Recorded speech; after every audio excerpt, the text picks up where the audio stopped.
हम सबकी लाइफ में एक ऑकवर्ड सा फेज होता है और मुझे आज भी याद है कि जब मेरी स्कूल फ्रेंड्स हम लोग डिस्कस किया करते थे कि कैसे वो अपना इंटीमेट हाइजीन मेंटेन करती हैं, क्योंकि उस टाइम बताने वाला कोई भी नहीं था एंड माँ ने भी नहीं बताया। उस टाइम की माएं थोड़ी शर्मीली एंड मोस्ट इनोसेंट जो कहते हैं वो थी, कुछ नहीं बताती थी। तो मेरी फ्रेंड ने शेयर किया कि उसके इंटीमेट के हेयर बहुत ही ज्यादा घने हैं एंड इतने ज्यादा लॉन्ग हैं कि उसको वॉक करने में प्रॉब्लम आती है और उसकी वजह से मोस्टली हर लड़की को बहुत ज्यादा इरिटेशन होती है जब इंटीमेट बॉडी पार्ट के हेयर बहुत ज्यादा लॉन्ग हो जाए। मतलब जितने बालों पे हेयर ग्रोथ होनी चाहिए थी उससे ज्यादा ग्रोथ अगर वहां की हो जाए और उसके लिए आप कुछ भी ना करो। तो अगर गर्मियों का मौसम है, कुछ फिजिकल एक्टिविटी करते हो तो इमेजिन वहां के लॉन्ग हेयर के अंदर आपके सारे पसीने ट्रैप होके रह जाएंगे और जिस एरिया को हमेशा ड्राई रहना चाहिए था वो एरिया हमेशा वेट रहेगा। और किसी के कहने में आकर के मेरी फ्रेंड ने वहां पे शेव कर दिया और शेव करने का तरीका इतना गलत चूज किया। एक तो ड्राई शेव यूज किया, ऊपर से ऐसा ब्लेड यूज किया जिसके अंदर धारी नहीं थी और गलत डायरेक्शन में शेव किया, जिसकी वजह से उसने बताया कि बहुत सारे बम्स आ गए और बहुत डिस्कम्फर्ट हुआ उसे। और ये कहानी मेरी ही एक फ्रेंड की नहीं, ऐसी बहुत सारी लड़कियों की है जिनको अपने ही इंटीमेट हाइजीन के बारे में नहीं पता। तो लड़कियों के शरीर से जुड़ी कुछ ऐसी बातें जो माँ को बताना चाहिए था पर उन्होंने नहीं बताया, तो अब जान लो। आपके मन में जितने भी डाउट है ना, आज सारे डाउट क्लियर होने वाले हैं। तो चैनल को कर लेना सब्सक्राइब, वीडियो को लाइक। आप देख रहे हैं बी नेचुरल, मैं हूँ रेखा। Let's get started. तो लड़कियों के शरीर की बात कर रहे हैं तो सबसे पहला एक क्वेश्चन जो हर लड़की के मन में आता है जैसे ही उनके इंटीमेट हेयर आना स्टार्ट हो जाते हैं, क्या करना है इसका? क्या ये नेचुरल है? अगर नेचुरल है तो उसको ऐसे ही रहने दो, इसे रखें या इसे हटा दें? हटाएं तो कैसे हटाएं? कितने सारे मेथड्स हैं। इस बारे में देखो मैं पहले भी बात कर चुकी हूँ, लेकिन ये वीडियो फिर भी उन वीडियो से हटके होने वाली है, सेम चीज रिपीट नहीं करने वाली, क्योंकि आज मैं आपको हाउ टू शेव और how to remove your intimate hair का 101 देने वाली हूँ। तो पहले कुछ गलतियों से बात करते हैं। आपको वहां के हेयर इसलिए नहीं हटाने क्योंकि ये ट्रेंडी है, फैशन है या ऐसे ही करना चाहिए, नहीं। अगर आपको इसकी वजह से अनकंफर्टेबल फील होता है, हेयर की ग्रोथ बहुत ज्यादा है और आपको लग रहा है कि आपको थोड़ा हाइजीनिक फील करना है और उसकी वजह से आप अनकंफर्टेबल हो, ये आपकी पर्सनल चॉइस होनी चाहिए, किसी के प्रेशर में आके ट्रेंड के चक्कर में नहीं। अब जब आपने सोच लिया है कि आपको रिमूव करना है तो डायरेक्टली ड्राई शेव मत कर देना, डल ब्लेड्स यूज मत करना और फ्रीक्वेंटली शेविंग मत करना। Give your skin time to heal. नीचे बहुत ज्यादा घना जंगल हो गया है तो सीधा ट्रिम नहीं करना, ये बहुत गलत है और अक्सर लड़कियां ऐसी गलती करती हैं। इनफैक्ट लड़कों को भी इसके बारे में पता नहीं होता। जब हम प्यूबर्टी की एज में होते हैं ना, चाहे लड़का हो या लड़की, दोनों को समझ नहीं आता है कि अपने इंटीमेट हेयर को कैसे रिमूव करे एंड पेरेंट्स से इस बारे में बात करना बहुत ऑकवर्ड फील होता है कुछ लोगों को। हालांकि मैं मानती हूँ कि पेरेंट्स को अपने बच्चों को हाइजीन के बारे में हर एक चीज खुल के बता देनी चाहिए ताकि यहाँ वहाँ ना ढूंढे, क्योंकि इंटरनेट पे बहुत सारी गलत चीजें हैं और गलत चीजों को देख करके बच्चे कुछ गलत ना कर ले तो ये हमारा फर्ज है उनको रोकना, समझाना। तो हेयर की ग्रोथ अगर बहुत ज्यादा लंबी है तो सबसे पहले आप उसे सीजर से ट्रिम करेंगे। देखो गर्ल्स, सीजर से सिंपली उसको ट्रिम करना भी काफी होता है, बट मेक श्योर वो सीजर सिर्फ वहां के लिए रखो और वहीं के हेयर ट्रिम करो। उससे और घर की कोई बाकी चीज कट करने के लिए यूज मत करना। इतना हाइजीन तो मेंटेन करना समझ ही रहे हो। Trimming is best and safest way. फिर भी अगर पहली बार कर रहे हो तो डर लगेगा, ऐसे कैसे काट दे, अगर गलती से कुछ और कट गया तो हम तो क्या काम से। तो इसलिए जब भी ये काम करो, वॉशरूम में जाओ, स्क्वाट की पोजीशन पे बैठो, मे बी एक हैंड में मिरर, एक हैंड में scissor and trim extra part, या फिर आप अपने हेयर के एंड को पकड़ लो सीजर से, मिरर में देखते हुए कट करो। एकदम क्लोज कट करने की जरूरत नहीं है, थोड़ा लेंथ पे भी कट करोगे तो चलेगा, क्योंकि क्लोज कट करने का सोचा आपने तो आप अपनी स्किन ना कट कर लो। तो इसका आपको ध्यान रखना पड़ेगा। You have to be very very careful about this. सुनने में लग रहा है कि काफी डिफिकल्ट है, इतना डीप डाउन आपको कोई समझाएगा भी नहीं, लेकिन ये बहुत जरूरी है एंड ये हाइजीन है जो हम सबको मेंटेन करनी चाहिए। एंड ट्रस्ट में, एक बार आप समझ जाते हो ना कि कैसे करना है, ये प्रोसेस उतना डरावना नहीं है जितना सुनकर के लग रहा है। फिर भी आपको सीजर यूज करने से डर लग रहा है तो you can use trimmers. Trimmer बहुत सेफ तरीका है अपने अनवांटेड हेयर को रिमूव करने का, लेकिन बहुत सारे लोग पता नहीं क्यों ट्रिमर यूज करने से डरते हैं। मैं कोशिश करूंगी, मेरे पति के पैरों के बाल बहुत ही घने हैं, वहां पे ट्रिमर यूज करके यहाँ कोई फुटेज लगाऊंगी तो आप देखना। ट्रिमर से स्किन नहीं कटती है एंड अच्छे से सारे अनवांटेड हेयर रिमूव हो जाते हैं। बहुत शॉर्ट प्रोसेस है, मतलब कुछ मिनट के अंदर ही सारे बाल सफा चट। गर्ल बॉय दोनों ही ट्रिमर यूज कर सकते हैं, बहुत ईजी तरीका है, बट आपको एक बार ट्राई करना पड़ेगा। सिर्फ मैं बोलूंगी, आप सुनोगे, आपको लगेगा कि बहुत डिफिकल्ट है, कैसे करें, बट ट्रस्ट मी, जब तक कुछ करते नहीं है ना, हमें उस चीज के बारे में समझ नहीं आता। दूर से हम डरते हैं, पर एक बार करें, प्रैक्टिस हो जाती है तो वो चीज काफी इजी हो जाती है। अब बात करते हैं कि अगर आपको शेव करने का मन है तो कैसे करोगे। तो शेव करने से पहले अगर बहुत ज्यादा लॉन्ग हेयर है तो उसको आपको ट्रिम करना होगा, चाहे सीजर से कर लो या ट्रिमर से कर लो। लॉन्ग हेयर को शेव डायरेक्टली करने गए तो पछताओगे। तो इसीलिए जब भी आपको शेव करना होता है तो जब छोटे बाल होते हैं तभी आपको शेव करना चाहिए। एंड शेव करने से पहले वहां की बॉडी को थोड़ा वेट कर लो। Maybe you can take a warm shower ताकि वो बाल हैं वो थोड़े सॉफ्ट हो जाए। एंड शेविंग का एक्सपीरियंस स्मूथ हो जाए। आजकल रेजर्स में ना वो एक स्ट्रिप आती है, एलोवेरा स्ट्रिप या शेविंग जेल की स्ट्रिप। तो आपको सिंपली अपनी बॉडी को गीला करना है और शेव करना है। शेव करते टाइम डायरेक्शन कौन सी लोगे, आप पहले देखना बाल कौन से डायरेक्शन में ग्रो कर रहे हैं। हेयर की ग्रोथ की डायरेक्शन में ही आपको शेव करना है। हेयर ग्रोथ के अगेंस्ट अगर आप शेव करते हो तो maybe ingrown hair, razor bumps और इचिंग की प्रॉब्लम हो सकती है। सो थोड़ा ध्यान रखना। शेव करते टाइम स्किन में लाइट प्रेशर देना, बहुत ज्यादा दबा करके मत कर देना। मैंने एक बार किया था, मुझे नहीं आता था, मैं बस ट्राई ही कर रही थी और एकदम दबा दबा करके कर दिया और मेरी स्किन कट गई। उसका ध्यान रखना। और अगर ऐसा कोई रेजर यूज कर रहे हो जिसके अंदर कोई भी एलोवेरा शेविंग स्ट्रिप नहीं है तो शेव करने से पहले आप may be aloe vera gel use कर लो, शेविंग फोम यूज कर लो, एनी क्रीम और कंडीशनर ऑल्सो, कोई भी एक चीज यूज कर लो ताकि ये सरफेस थोड़ा स्मूथ हो जाए एंड शेव इजीली हो पाए। And girls don't forget use clean and sharp razor. जो 3 से 5 ब्लेड वाला रेजर होता है वो बेस्ट वर्क करता है। अवॉइड यूजिंग ओल्ड और रस्टी ब्लेड्स। जितनी बार स्ट्रोक देते हो उतनी बार अपने ब्लेड को वॉश करते रहना, रनिंग वाटर में वॉश कर लो, क्योंकि ऑलरेडी आप हटा रहे हो बाल फंस गए आपके ब्लेड में तो थोड़ी ना वो आपको शेव करके देगा। शेव करने के बाद कोई भी मॉइस्चराइजर एलोवेरा लगा देना ताकि स्किन स्मूथ रहे। और शेव करने के इमीडिएटली आपको टाइट फिटिंग के कपड़े नहीं पहनने हैं। Let your skin breathe. और फिर भी शेव करने के बाद स्किन में बम्स आ रहे हैं तो मेक श्योर शेव करने से पहले आप स्किन को एक्सफोलिएट कर लो। चाहे आप इंटीमेट हेयर के बाल रिमूव करो या बाकी बॉडी हेयर, जो प्रोसेस बताया है इसको फॉलो करोगे। पहला हैक बहुत लंबा हो चुका, लेकिन ये चीज मैं डिटेल में बताना चाहती थी ताकि कोई डाउट नहीं रहे मन में। हम लड़कियों की ना एक बड़ी गंदी आदत होती है, सहन शक्ति हमें बहुत ज्यादा होती है, तो हमें आदत हो जाती है सब कुछ सहने की। इस चक्कर में कभी कभी जब हमें बहुत तेज यूरिन आ रहा होता है हम उसको भी सह लेती हैं, वेट करते हैं कि नहीं अभी नहीं जाना, पब्लिक टॉयलेट यूज नहीं करना, थोड़ा होल्ड कर लेती हूँ, थोड़ा रुक जाती हूँ, ये काम फिनिश कर लेती हूँ। और ये रेगुलरली करने लग जाती हैं लड़कियां और ये उनकी आदत बन जाती है और आपको पता भी नहीं चलता कि ये आदत आप लॉन्ग टर्म में कितनी दिक्कत दे सकती है। यूटीआई का नाम सुना है, बहुत बुरी चीज है, उससे हमेशा दूर रहना है। और पता है यूटीआई होने का मतलब यूरिनरी ट्रैक्ट इन्फेक्शन। ये होने के चांसेस तब बढ़ जाते हैं जब आप बहुत ज्यादा पी होल्ड करते हो। आपको लगता है सुसु ही तो है, थोड़ा होल्ड कर लिया तो क्या हुआ, बट नहीं, आप यूटीआई के होने के चांसेस बढ़ा रहे हो। यूरिन होल्ड करना मतलब bacteria stay longer in your bladder, जिसकी वजह से आपको बर्निंग, इचिंग या फिर एकदम अलग सा पेन होता है। रेगुलर बेसिस पे आप करने लग जाओ तो सुसु करने के बाद भी आपको लगेगा कि अभी और प्रेशर आ रहा है पर सुसु होता नहीं है। और बार बार पी होल्ड करोगे तो ऐसा भी हो जाएगा कभी कभी लीकेज की प्रॉब्लम। होल्ड करने के चक्कर में 10 अलग तरह की बीमारियों को इन्विटेशन मत दो। सो अगर अब तक आप अपने यूरिन को होल्ड करते आए थे तो हाथ जोड़ करके विनती है, स्टॉप डूइंग दिस गर्ल्स।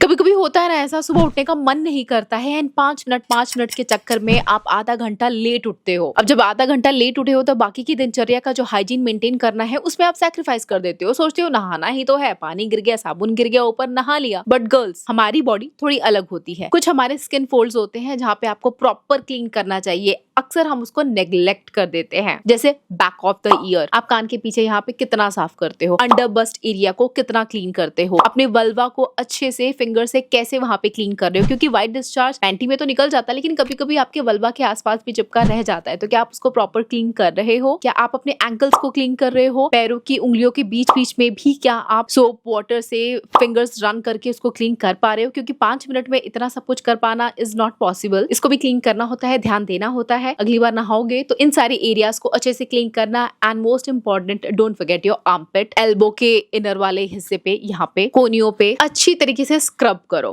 क्योंकि ये स्किन के कुछ ऐसे पार्ट्स हैं जहाँ पे डेड स्किन की लेयर ज्यादा एक्यूमुलेट हो जाती है एंड लेयर पे लेयर बन जाती है, बिल्डअप हो जाता है एंड वो स्किन बाकी की स्किन से थोड़ी अलग नजर आने लग जाती है। 5 मिनट में नहाना तो पॉसिबल नहीं हो पाएगा, फिर भी कर रहे हो तो फटाफट सुपर स्पीड से इन सब एरिया में भी हाथ मार लेना, थोड़ा स्क्रब कर लेना। आई एम श्योर इस बात पे बहुत सारी लड़कियां ध्यान नहीं देती हैं। डिटर्जेंट जिससे हम कपड़ा धोते हैं, हम उस पर बिल्कुल ध्यान नहीं देते कि कौन सी क्वालिटी का क्या इंग्रेडिएंट है। स्किन केयर में हम इंग्रेडिएंट देखते हैं, हम अपने हेयर केयर प्रोडक्ट्स के लिए इंग्रेडिएंट चेक करते हैं, लेकिन हम अपने कपड़े धोने वाले डिटर्जेंट सोप के लिए कुछ भी चेक नहीं करते हैं। आपको पता है जो आप पैंटी पहनते हो उसको अगर आप वॉशिंग मशीन में डिटर्जेंट डाल करके धो रहे हो तो वॉशिंग मशीन के अंदर जो अंडरगारमेंट्स है ना वो प्रॉपरली वॉश नहीं रह जाते। और कभी कभी ऐसा हो जाता है कि डिटर्जेंट का कुछ रेसिड्यू आपकी पैंटी में लगा रह जाता है एंड धूप में सुखा के आप झाड़ करके दोबारा से उस पैंटी को पहन तो लेते हो, लेकिन वो आपके इंटीमेट एरिया के कितना क्लोज रहता है वो वाला हिस्सा, और उस वाले हिस्से पे हो सकता है डिटर्जेंट का कुछ ऐसा रेसिड्यू हो जो धीरे धीरे आपकी बॉडी के अंदर भी जाना स्टार्ट कर दे। वो कहते हैं ना हमारी बॉडी एकदम स्पॉन्ज की जैसे होती है, सब कुछ एब्जॉर्ब करती है। तो इतना हार्श डिटर्जेंट में पैंटी आपने धोया और अच्छे से निकाला भी नहीं और पहन लिया, और वैसे ही वल्वा वाला एरिया कितना ज्यादा वेट रहता है, वेट चीजें ऐसी चीजों को ज्यादा ले लेती हैं। मैं बस इतना बोलना चाहती हूँ कि जब भी आप अपने अंडरगारमेंट जो होते हैं उसको वॉश करो, अगर मशीन में वॉश किया है तो मेक श्योर कि मशीन आपकी प्रॉपर क्लीन कर रही है, कोई भी डिटर्जेंट का रेसिड्यू ना हो, क्योंकि डिटर्जेंट के अंदर भाई बहुत ज्यादा हाई फाई केमिकल्स होते हैं। केमिकल तो देखो हर चीज में होता है, लेकिन वो वाले केमिकल स्किन के लिए अच्छे नहीं है, बॉडी के लिए अच्छे नहीं है, और जो कपड़ा आपकी बॉडी से इतना ज्यादा क्लोज है तो उसका एक्स्ट्रा ध्यान रखना बनता है। तो मे बी आप हैंड वॉश कर लो या एक बार और अच्छे से रिंस कर लो कि सारा झाग, सारा डिटर्जेंट का रेसिड्यू निकल जाए। अब इतनी बेसिक चीज है लेकिन कितनी गहरी बात बोली है, कितने ही लोग इस चीज पे ध्यान देते हैं? नहीं देते ना, खुद से पूछो। तो इसीलिए कह रही हूँ ऐसे इन्फॉर्मेटिव और इंटरेस्टिंग चीजें जानने के लिए हमेशा बी नेचुरल के चक्कर काटते रहा करो, आपको ऐसी और भी बढ़िया बढ़िया इन्फॉर्मेशन मिल जाती है। प्रेगनेंसी के टाइम पे ना बहुत ज़्यादा वाइट डिस्चार्ज मुझे होता था, एंड उसके बचने के लिए, क्योंकि वाइट डिस्चार्ज जब हम लोग को होता है और बहुत ज़्यादा होने लग जाता है, जो कि प्रेगनेंसी के दौरान तो ये नॉर्मल बात, पैंटी बार बार गीली हो जाती है, तो उससे बचने के लिए हम इस तरीके के पैंटी लाइनर्स यूज करते हैं। पैंटी लाइनर बेसिकली पैड का ही स्मॉलर वर्जन है, थिन भी बहुत ज्यादा होता है, पेपर जितना थिन होता है और बहुत छोटा सा होता है। वो अगर आप अपनी पैंटी पे लगाते हो तो गीलापन आपकी पैंटी फील नहीं कर पाती, मतलब आपको गीलापन फील नहीं होगा क्योंकि वो सब कुछ एब्जॉर्ब कर लेता है। बट एक गलती मुझसे हो गई, मैं हमेशा उसको पहन करके रखा करती थी क्योंकि मुझे गीलापन बिल्कुल भी नहीं पसंद और मैं चाहती थी वो एरिया ड्राई रहे, तो मुझे थोड़ी सी प्रॉब्लम हुई उसकी वजह से। एंड आगे चल के मुझे पता चला कि मैं एक गलती थी जो कर रही थी वो आपको नहीं करनी चाहिए। तो मैं अपनी गलती से कुछ सीख लेते हुए आपको एक बहुत ही अच्छा एडवाइस दे रही हूँ, प्लीज इसको फॉलो करना। व्हाइट डिस्चार्ज अगर आपके हो रहे हैं, आप वर्क प्लेस पे हो, यूज पैंटी लाइनर। दिन में आपने पैंटी लाइनर पहन लिया, ठीक है, वर्क प्लेस पे पहन लिया 6, 7, 8, 10 घंटे के लिए, ठीक है। पूरी रात पहन करके या जब आप घर पे हो तब आपको पैंटी लाइनर पहन करके बैठने की जरूरत नहीं है। Use your cotton underwear. अगर आपको लगता है कि गीला हो गया है, व्हाइट डिस्चार्ज हो गया है, चेंज कर लो। पैंटी एक दिन में 2 से 3 चेंज कर लो, वो चलेगा, लेकिन पूरा दिन, पूरी रात, 24 घंटे पैंटी लाइनर अगर आप पहन करके रखते हो तो उससे आपको प्रॉब्लम हो सकती है। क्योंकि मैं हमेशा कहती हूँ उस एरिया को थोड़ा ब्रीद करने की जरूरत है, उसे थोड़ा एयर सर्कुलेशन चाहिए, खुले में चाहिए उसको। आप हमेशा पैंटी लाइनर पहनोगे तो बिल्कुल भी एयर पास नहीं हो पाएगी, वो सफोकेट हो जाएगी, जिसकी वजह से आगे आपको और भी प्रॉब्लम्स हो सकता है। एंड है तो पैड और पैंटी लाइनर एक ही चीज से बना होता है, वो लॉन्ग रन में हम सबको पता है कि पैड और पैंटी लाइनर से हमें डैमेज होगा ही। अगर आपने इंग्रेडिएंट वगैरह कोई बहुत ही अच्छा एनवायरमेंटल फ्रेंडली एकदम प्योर कॉटन का यूज कर रहे हो तो बात अलग है, बट वो वाले सारे पैड्स थोड़े महंगे आते हैं। मैं तो नॉर्मल जो बजट में आता है वही यूज कर रही थी। So moral of the story, white discharge आ रहा है तो पैंटी चेंज कर लो। पैंटी लाइनर पहन रहे हो तो कुछ घंटे के लिए पहना तो ठीक है, बट हमेशा नहीं पहन सकते हो। कि मैं एक गलती थी जो कर रही थी वो आपको नहीं करनी चाहिए, तो मैं अपनी गलती से बहुत ही अच्छा एडवाइस दे रही हूँ, प्लीज इसको फॉलो करना। व्हाइट डिस्चार्ज अगर आपके हो रहे हैं, आप वर्क प्लेस पे हो, यूज पैंटी लाइनर। दिन में आपने पैंटी लाइनर पहन लिया, ठीक है, वर्क प्लेस पे पहन लिया 6, 7, 8, 10 घंटे के लिए, ठीक है। पूरी रात पहन करके या जब आप घर पे हो तब आपको पैंटी लाइनर पहन करके बैठने की जरूरत नहीं है। Use your cotton underwear. अगर आपको लगता है व्हाइट डिस्चार्ज हो गया है, चेंज कर लो। पैंटी एक दिन में 2 से 3 चेंज कर लो, वो चलेगा, लेकिन पूरा दिन, पूरी रात, 24 घंटे पैंटी लाइनर अगर आप पहन करके रखते हो तो उससे आपको प्रॉब्लम हो सकती है। क्योंकि मैं हमेशा कहती हूँ उस एरिया को थोड़ा ब्रीद करने की जरूरत है, उसे थोड़ा एयर सर्कुलेशन चाहिए, खुले में चाहिए उसको। आप हमेशा पैंटी लाइनर पहनोगे तो बिल्कुल भी एयर पास नहीं हो पाएगी, वो सफोकेट हो जाएगी, जिसकी वजह से आगे आपको और भी प्रॉब्लम्स हो सकता है। एंड है तो पैड और पैंटी लाइनर एक ही चीज से बना होता है, वो लॉन्ग रन में हम सबको पता है कि पैड और पैंटी लाइनर से हमें डैमेज होगा ही। अगर आपने इंग्रेडिएंट वगैरह कोई बहुत ही अच्छा एनवायरमेंटल फ्रेंडली एकदम प्योर कॉटन का यूज कर रहे हो तो बात अलग है। वो वाले सारे पैड्स थोड़े महंगे आते हैं, मैं तो नॉर्मल जो बजट में आता है वही यूज कर रही थी। So moral of the story, white discharge आ रहा है तो पैंटी चेंज कर लो। पैंटी लाइनर पहन रहे हो तो कुछ घंटे के लिए पहना तो ठीक है, बट हमेशा नहीं पहन सकते हो।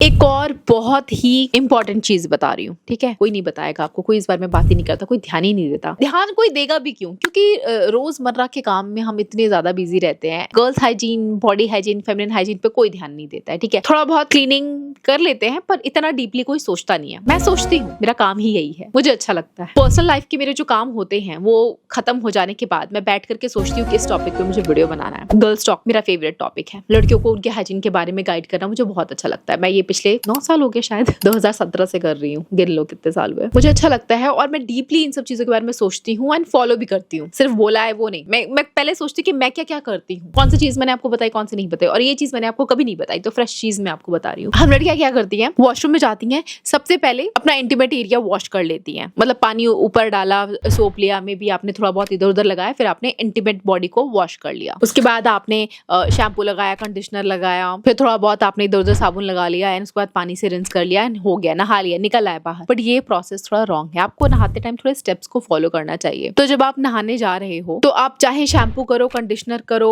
अपनी पूरी बॉडी को क्लीन करो, आपका breast area, under arms, hands, legs, feet सब क्लीन करो। पर जो आपका इंटीमेट बॉडी पार्ट है ना, स्पेशली नीचे वाला जो पार्ट है आपका, सबसे लास्ट में आपको वो क्लीन करना है, क्योंकि कहीं ना कहीं शैम्पू और कंडीशनर का रेसिड्यू वहां आके इनर थाई में लगा रह जाता है। उसको अच्छे से रिमूव नहीं करोगे तो दिक्कत हो सकती है। सो ऑलवेज मेक श्योर कि you wash your kitty at the last. उसके ऊपर लूफा या वॉश क्लॉथ लगा कर रगड़ना नहीं है। जेंटली हाथ में आप जो भी इंटीमेट वॉश ले रहे हो या जेंटल सोप ले रहे हो, उससे इनर थाई अराउंड लगा करके पानी से रिंस कर दो। वल्वा एरिया क्लीन करना है, इनर थाई क्लीन करना है।